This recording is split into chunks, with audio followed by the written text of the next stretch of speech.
কাজে বন্ধু যেন হয় আখিরাতের সাথী। বন্ধু হবে কিসের সাথী?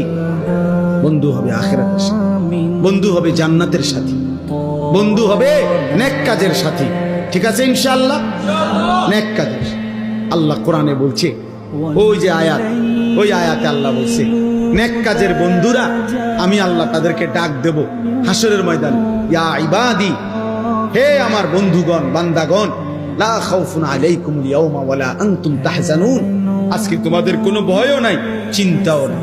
এরপরে আল্লাহ বলবে উদখুলুল জান্নাতা আনতুম ওয়া আজওয়াজুকুম তুহবারুন। বাহ! আল্লাহ বলবে তোমরা যারা নেক কাজের বন্ধু ছিলা, তোমরা বন্ধুরা একে অপরকে হাত ধরাধরি করে গলাগলি করে আমার জান্নাতে ঢোকো। খোদার কসম, এটা কোরআন শরীফ। হ্যাঁ, এমনকি এই আয়াতের তাফসিরে আছে যে স্বামী স্ত্রী তারাও মূলত বন্ধু, যদি তারা একজন আরেকজনকে নেক কাজের সহযোগিতা করত। স্বামী স্ত্রীকে নামাজের জন্য উঠাইছে, স্ত্রী স্বামীকে নামাজের জন্য উঠাইছে, স্বামী স্ত্রীকে নেক কাজের দিকে ডাকছে, স্ত্রী স্বামীকে নেক কাজের দিকে ডাকছে, এরাও বন্ধু। আল্লাহ তাআলা বলবেন এই স্বামী স্ত্রী তোমরাও খুশি খুশি গলাগলি করে হাত ধরাধরি করে তোমরা জান্নাতে ঢোকো।